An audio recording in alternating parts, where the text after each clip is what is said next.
BA BEd, BSc BEd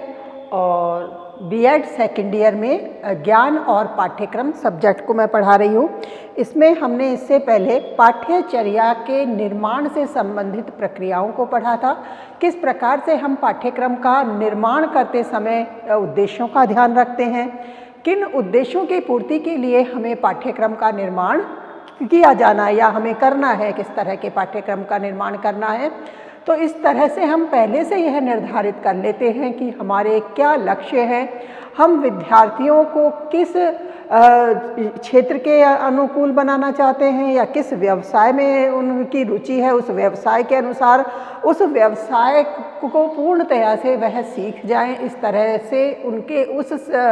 व्यवसाय को सीखने में किस तरह के पाठ्यक्रम की आवश्यकता होगी। इस दृष्टिकोण से पाठ्यक्रम निर्माण से के लिए सबसे पहले हम अपने लक्ष्य या उद्देश्य निर्धारित करते हैं। उनकी प्राप्ति किस प्रकार के पाठ्यक्रम से होनी है, इस तरह से हम उस पाठ्यक्रम की विषय वस्तु का निर्धारण करते हैं। तो विषय वस्तु के निर्धारण में भी अब हमने ये सब पढ़ लिया है कि किस तरह से विषय वस्तु के निर्धारण की प्रक्रिया होती है और किस तरह से इस प्रक्रिया में काम आने वाली जो समस्त शिक्षण विधियां हैं या किस तरह के उस शिक्षण विधियों के माध्यम से उन पाठ्यक्रम की विषय वस्तु को हमने निर्धारित किया है। तो पाठ्य वस्तु के निर्धारण में कौन सी शिक्षण विधियों का निर्धारण किया है, कौन से और उसमें जो आवश्यक होंगे संसाधन, तो उन संसाधनों का भी हमने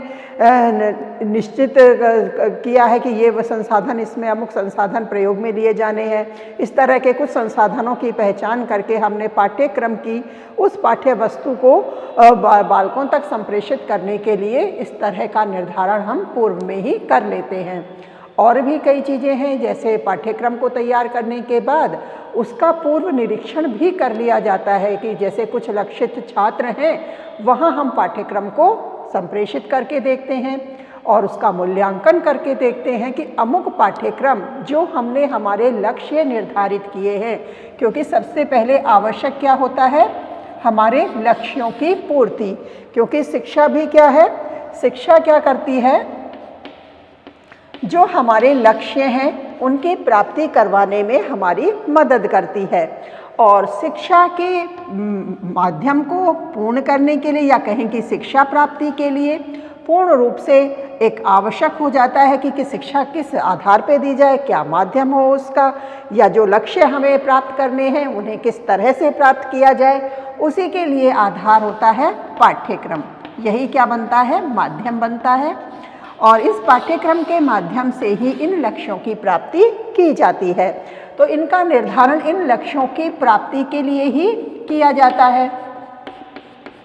इन लक्ष्यों की प्राप्ति के लिए ही यह निर्धारण करने के बाद, जैसे अब वो पाठ्यक्रम हमने निर्धारित किया है तो इन लक्ष्यों को वो कहाँ तक प्राप्त कर रहा है, किस सीमा तक उन्हें प्राप्त कर सकने में सफल होगा, इसका निरीक्षण करने के लिए,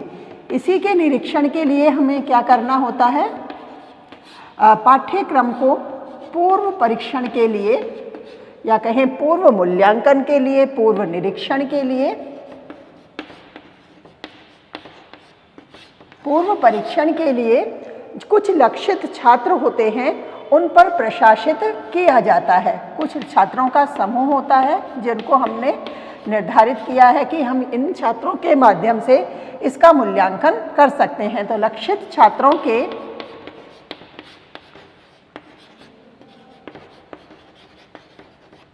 समूह पर, लक्षित छात्रों के समूह पर पाठ्यक्रम को हम प्रशासित करते हैं। वहाँ फिर हम पाठ्यक्रम को प्रशासित करने के बाद देखते हैं कि यह पाठ्यक्रम हमारे इन लक्ष्यों की, जो भी हमने लक्ष्य निर्धारित किए हैं हमारी शिक्षा से जो प्रदान करने हैं, जो प्राप्त करने हैं, तो इन लक्ष्यों की प्राप्ति पूर्णतया हो रही है अथवा नहीं हो रही है। यदि हो रही है तो किस सीमा तक हो रही है, उसमें और कौन से हमें सुधार करने हैं, कौन से अपेक्षित सुधारों की अब हमें आवश्यकता है। तो इस तरह से इस पाठ्यक्रम में जो भी अपेक्षित सुधार होंगे तो वो अपेक्षित सुधार कर लिए जाएंगे। इन अपेक्षित सुधारों को किया जाएगा। कुछ भी जो परिवर्तन किए जाएंगे उसमें किए जा सकेंगे। इसी तरह से जैसे जो शिक्षण विधि या संसाधन हमने काम में लिए हैं, शिक्षण विधि या संसाधन,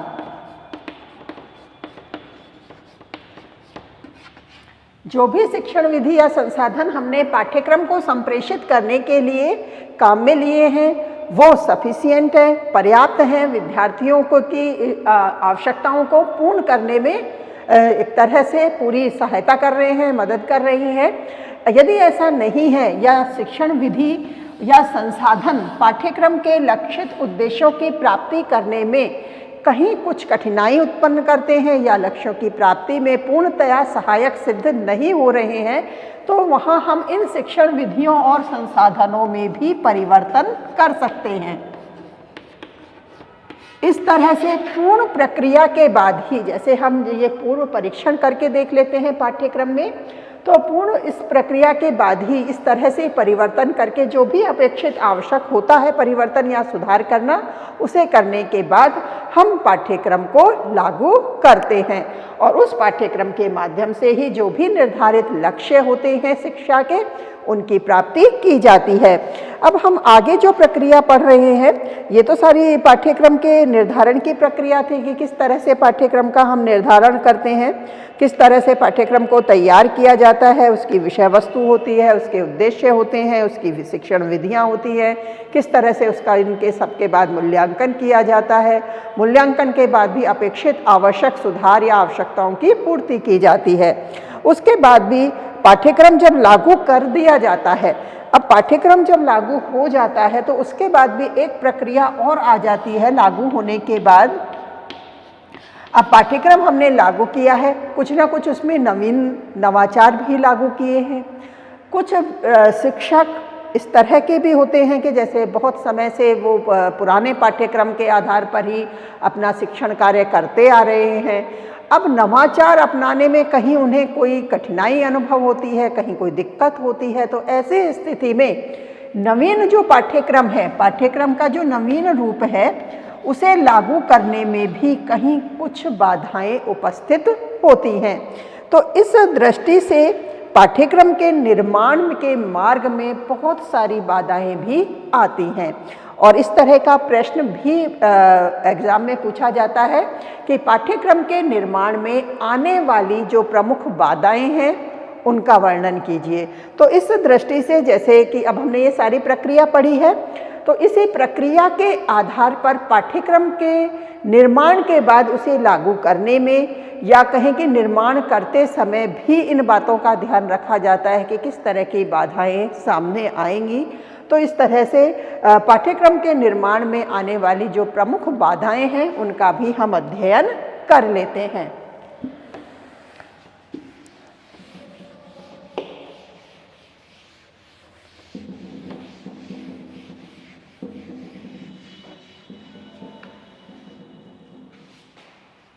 पाठ्यक्रम के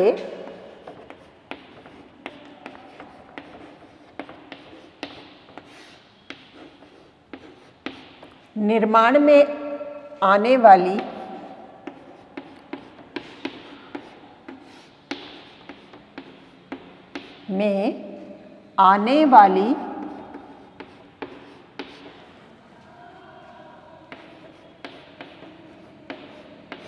प्रमुख बाधाएं।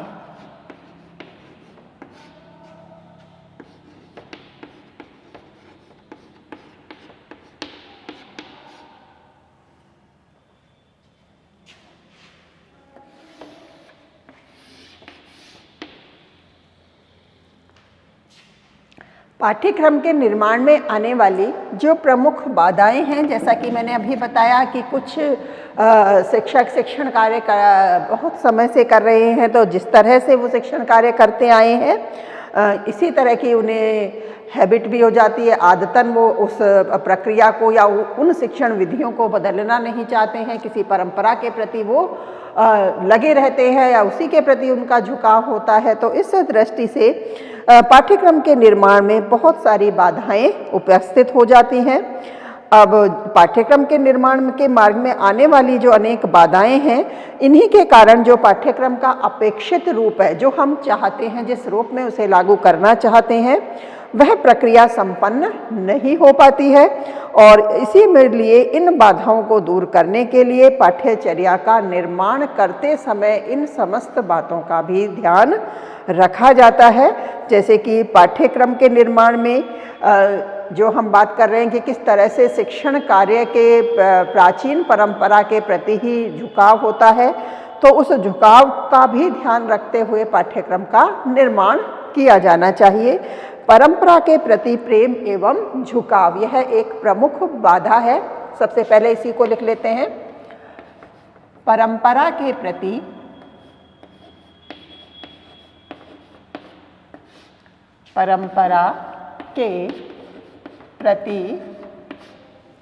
प्रेम व झुकाव,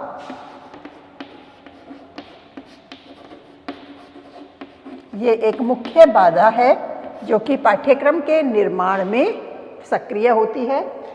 परंपरा के प्रति प्रेम व झुकाव, वह भी लिखा जाना, यहीं लिख देते हैं।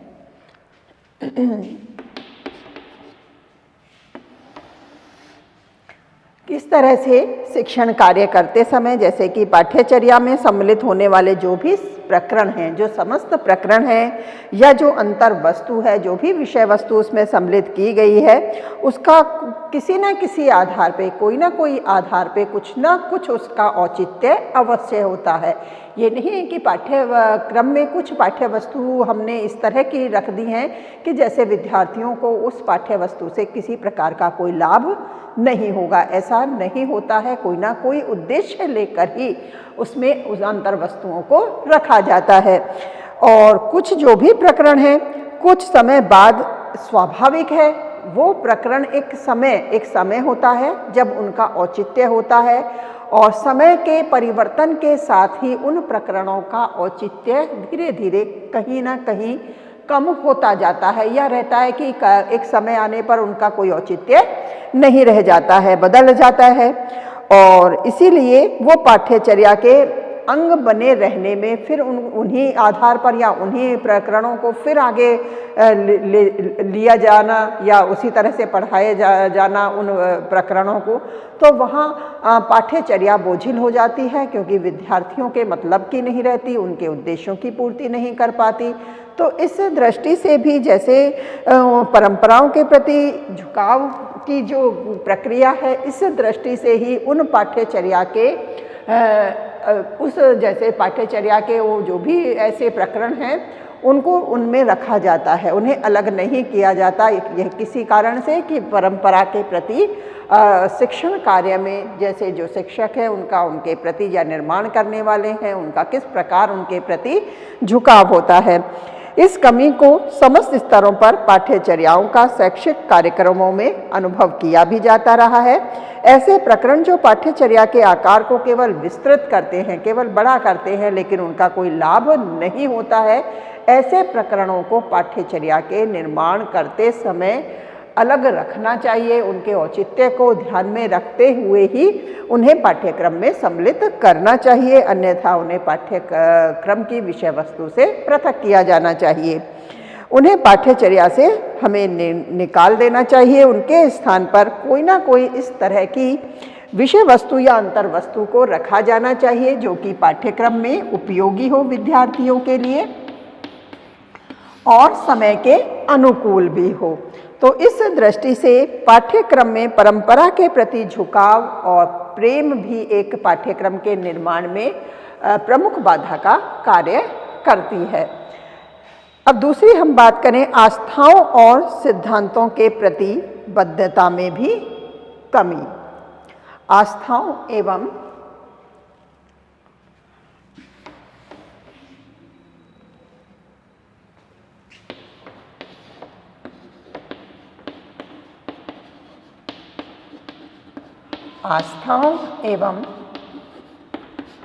सिद्धांतों के प्रति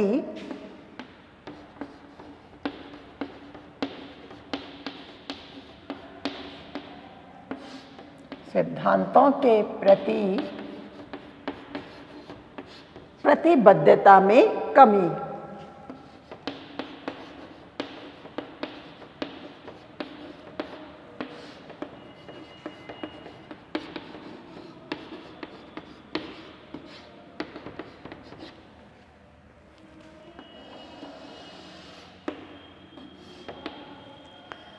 जो भी आस्थाएं हैं,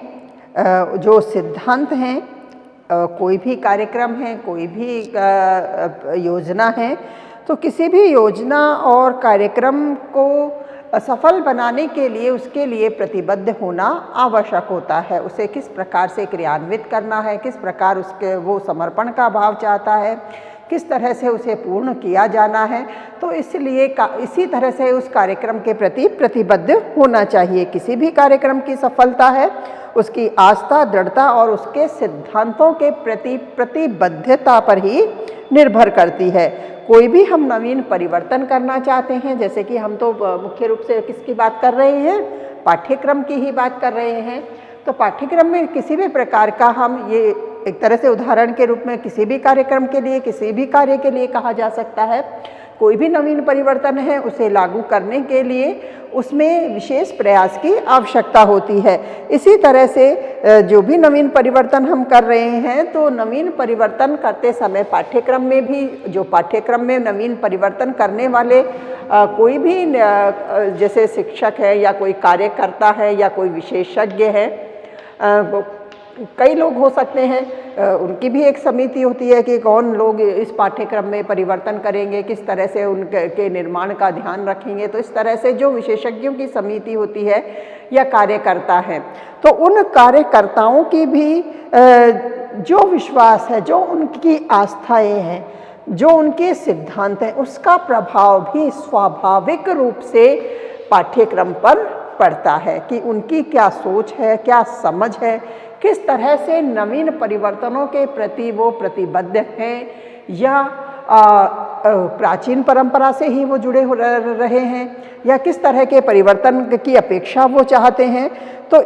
ऐसी दृष्टि में इस प्रकार से ये कहा जा सकता है कि कार्यकर्ताओं में अधिकांशतः आस्था और विश्वास की कमी होती है और इसी आधार पर जो पाठ्यक्रम है उसके निर्माण में यह एक प्रमुख बाधा होती है, क्योंकि वो पाठ्यक्रम के नवीन परिवर्तन, नवीन नवाचारों के प्रति प्रतिबद्ध नहीं हो पाते हैं। वो अपनी आस्था और दृढ़ता में ही विश्वास रखते हैं और इसका प्रभाव पाठ्यक्रम के निर्माण पर या पाठ्यक्रम के परिवर्तन या नवाचारों पर अवश्य पड़ता है। ऐसे में ये परिवर्तन है, ये कार्यक्रमों से संबंधित होते हैं, तो व्यक्ति अगर उन पर जैसे दबाव भी डाला जाए किस तरह का परिवर्तन किया जाना है, तो उसका परिवर्तन जो भी किया जा रहा है उसे वह एक व्यक्ति ऊपरी मन से स्वीकार करता है, स्वाभाविक मन से स्वीकार नहीं करता। तो इस दृष्टि से पाठ्यक्रम के निर्माण में, जब पाठ्यक्रम का निर्माण किया जाता है तो उसमें जब पूर्ण समर्पण से या कहें कि पूर्ण रूप से प्रतिबद्ध वह नहीं होता है उन नवाचारों के प्रति, तो इस प्रकार से पाठ्यक्रम के निर्माण में बाधा उत्पन्न होती है और वो इसी प्रकार का कार्य करता है, इसी प्रकार के प्रकरण या विषय वस्तु को उसमें समाहित करता है। तो इस दृष्टि से जो आस्था और सिद्धांत हैं इनके प्रति प्रतिबद्ध होना भी आवश्यक होता है, जो कि समय के अनुसार या कहें कि समय की मांग होती है या समय के अनुसार जिसकी आवश्यकता होती है। तो इस तरह की प्रतिबद्धता में कमी होने से भी पाठ्यक्रम के निर्माण की प्रक्रिया बाधित होती है। और आगे बात करें हम तीसरे पॉइंट में, जो शिक्षकों की जड़ता है या रूढ़िबद्धता है, वह भी क्या है, पाठ्यक्रम के निर्माण की प्रक्रिया को बाधित करती है।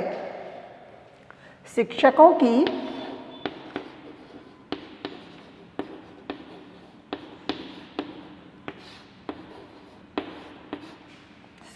की जड़ता व रूढ़िबद्धता।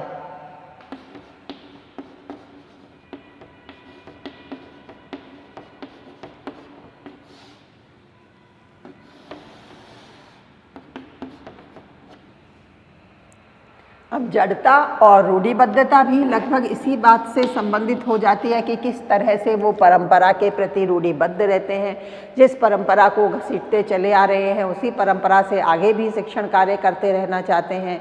और अपने आप में भी कोई परिवर्तन नहीं करना चाहते। तो इस दृष्टि से भी जो पाठ्यक्रम के निर्माण की प्रक्रिया है वह एक तरह से बाधित होती ही है, उसमें कुछ समस्याएं उत्पन्न हो जाती है। कोई भी शैक्षिक कार्यक्रम का आयोजन किया जाता है या उसका क्रियान्वयन किया जाता है तो कोई भी शिक्षण से संबंधित कोई भी कार्य है, जो भी हम शिक्षण कार्य कर रहे हैं तो शिक्षण से संबंधित कोई भी कार्य किसी न किसी प्रकार से शिक्षकों पर ही निर्भर होता है। जो भी शैक्षिक कार्यक्रम आयोजित किया जाएगा तो वह कार्यक्रम शिक्षकों के द्वारा ही किया जाएगा और शिक्षक ही उसका क्रियान्वयन भी करेंगे। अब जब नवीन कार्यक्रमों का क्रियान्वयन किया जाना होता है तो उन कार्यक्रमों को जो कि शिक्षक पर ही निर्भर करते हैं, उन्हीं के द्वारा संपन्न किए जाने हैं, तो यह स्वाभाविक है कि उस कार्यक्रम की सफलता भी किस पर निर्भर करेगी? शिक्षकों पर ही निर्भर करेगी। अब जब शिक्षक उन कार्यक्रमों के प्रति पूर्ण समर्पित या सजग नहीं रहेंगे, वो अपनी जड़ता का प्रदर्शन करेंगे या अपनी रूढ़िबद्धता से कार्य करेंगे, तो वहाँ वह कार्यक्रम जो कि आयोजित किया जा रहा है स्वाभाविक है कि वह पूर्ण सफल नहीं हो पाएगा या उसमें सफलता प्राप्त नहीं हो सकेगी। क्योंकि शिक्षकों में जैसे नए जो पाठ्यक्रम लागू किए जाते हैं, नवीन पाठ्यक्रम हैं, उनके प्रति उनका पूर्ण उत्साह जब नहीं होता है तो ऐसी दृष्टि से जो भी शिक्षकों में पाठ्यचर्या के प्रति उत्साह, श्रमशीलता, भविष्योन्मुख सोच पर निर्भर करता ही है। और शिक्षक जब इस तरह की उनकी सोच जैसे कहें कि विकसित नहीं हो पाती है कि नवीन पाठ्यक्रम को किस दृष्टि से, किस दृष्टिकोण से लागू किया जाना है, तो यह सब उन पर निर्भर करता ही है। इसी आधार को लेकर एक विशेषज्ञ है CEBV, इन्होंने भी पाठ्यचर्या के लिए इस प्रकरण को परिभाषित करने के लिए स्पष्ट किया है। CEBV ये शिक्षाविद है, एक विशेषज्ञ है, जिन्होंने पाठ्यचर्या को इस तरह से ही परिभाषित किया है कि पाठ्यचर्या में परिवर्तन लाने तथा नवाचारों को अपनाने में, पाठ्यचर्या में नवीन परिवर्तन लाने और उसमें आने वाले जो भी नवाचार हैं उनको जो अपनाया जाता है या अपनाने के मार्ग में शिक्षकों की जड़ता और रूढ़िबद्धता सबसे बड़ी बाधा उत्पन्न करती है। ये इस बात को इन्होंने पूर्णतया स्वीकार किया है कि नवीन परिवर्तनों में शिक्षकों की जड़ता और रूढ़िबद्धता विशेष रूप से, मुख्य रूप से बाधा उत्पन्न करती है। शिक्षक नवीन प्रयोग करने में, नवाचारों को अपनाने में और उनका संरक्षण करने में संकोच करते हैं। अभिभावकों तथा अन्य शैक्षिक रुचि वाले अभिकरणों की प्रतिकूल प्रक्रियाओं का भी उन्हें भय रहता है और इसी दृष्टि से वह उन नवाचारों को जो कि नवाचार पाठ्यक्रम में लागू किए जाते हैं, उन नवाचारों को अपनाने में वो कतराते हैं, संकोच करते हैं। तो इसीलिए शिक्षकों की जड़ता और रूढ़िबद्धता भी पाठ्यक्रम के नवाचारों को अपनाने में बाधित करती है, क्योंकि उन्हें एक भय रहता है, जैसा कि CEBV विशेषज्ञ इन्होंने माना है, बताया है कि उन्हें अभिभावकों को, जो अभिभावक हैं, जो संरक्षक हैं, उनकी प्रतिकूल प्रक्रिया के प्रति भी एक भय रहता है कि किस तरह से इन नवाचारों का हमें किस तरह का परिणाम प्राप्त होगा, या अभिभावक हैं उनकी क्या प्रतिकूल प्रक्रिया हमें सहनी होगी या किस तरह की उनकी प्रक्रियाओं का सामना करना पड़ेगा। तो इस दृष्टि से वो इस तरह की कोई भी नवाचार हैं जो भी पाठ्यक्रम में लागू किए जाते हैं तो उन्हें अपनाने से वो कतराते हैं और जो भी परंपरा, जिस परंपरा से वो चले आ रहे हैं, जिस तरह से अध्यापन कार्य करवाते आ रहे हैं, उसी कार्यक्रम को, उसी प्रकार को वो करते रहते हैं, उसी तरह से उसे लागू करते रहते हैं और इसीलिए यह जड़ता और रूढ़िबद्धता पाठ्यक्रम के निर्माण में एक प्रमुख बाधा के रूप में सामने आती है। डॉक्टर बीवी का और विचार है कि नवाचारों को अपनाने में शिक्षकों की विफलता के दो कारण उन्होंने बताए हैं। पहला वे नवाचार को अपनाना नहीं चाहते हैं, और दूसरा, उन्हें अपनाने और समझने में सक्षम ही नहीं होते हैं। इनका मानना है कि एक तो शिक्षक हैं कि जैसे नवाचारों को अपनाना ही नहीं चाहते, वो नवाचार आए हैं उन्हें अपने शिक्षण कार्य में अपनाने से ही वो कतराते हैं। दूसरा, उन्होंने बताया है कि इन नवाचारों को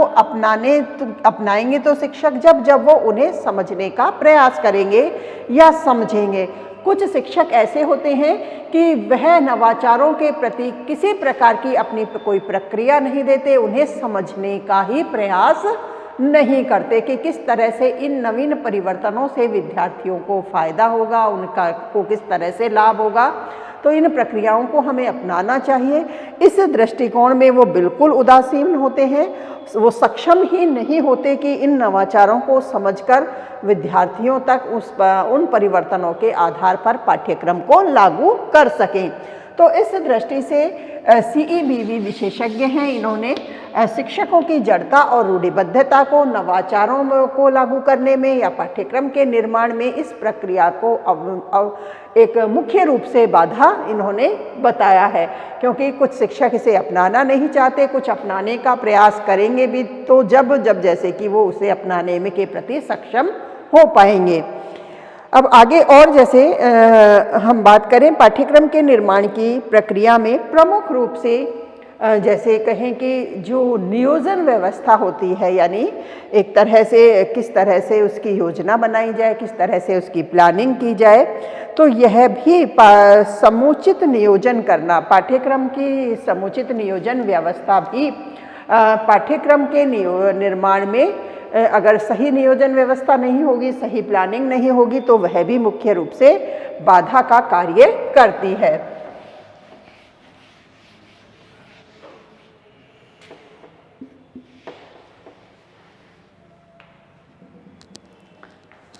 समुचित नियोजन का अभाव।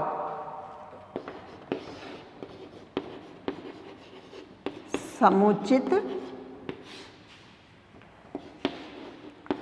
नियोजन का अभाव।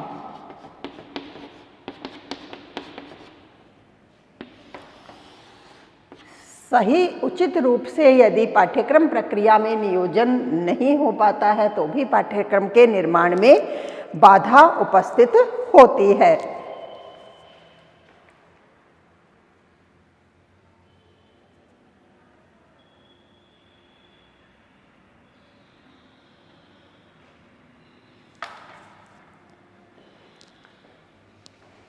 पाठ्यक्रम के निर्माण की प्रक्रिया में पाठ्यचर्या या पाठ्यक्रम के निर्माण की प्रक्रिया में उचित नियोजन भी आवश्यक होता है। समुचित नियोजन के अभाव में पाठ्यचर्या संभव ही नहीं हो पाती, क्योंकि संपूर्ण पाठ्यचर्या को लागू करने में भी एक नियोजित व्यवस्था की आवश्यकता होती है।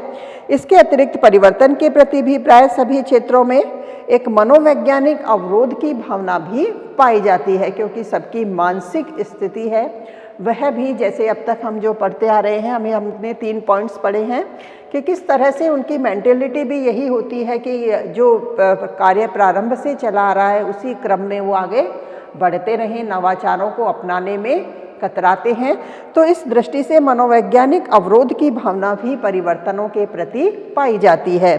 इस अवरोध की भावना को समुचित नियोजन द्वारा कम किया जा सकता है कि इस तरह की नियोजन प्रणाली अपनाई जाए, इस तरह की प्लानिंग की जाए, योजना बनाई जाए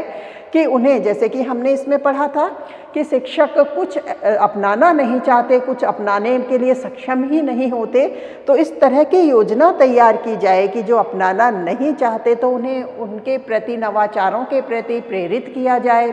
जो सक्षम नहीं होते तो उन्हें उनके प्रति सक्षम करने से संबंधित कुछ ऐसे प्रयास किए जाएं कि वो उन नवाचारों को समझने में समर्थ हो सकें। तो इस तरह का भी नियोजन किया जा सकता है, और इसी दृष्टि से समुचित नियोजन के माध्यम से उन नवाचारों या परिवर्तनों को अपनाया जा सकता है। और धीरे धीरे इसे समाप्त भी किया जा सकता है। धीरे धीरे जो भी अवरोध है हम उसे समाप्त कर सकते हैं। जैसे जो रूढ़िबद्धता है या जड़ता है, इसे हम धीरे धीरे कम कर सकते हैं। कम करते करते जैसे हमने उन्हें प्रेरित किया है, सही नियोजन अपनाया है, तो इससे शिक्षकों की जो मन की भावनाएं हैं, जो नवीन परिवर्तनों या पाठ्यचर्या के नवाचारों के प्रति उनका दृष्टि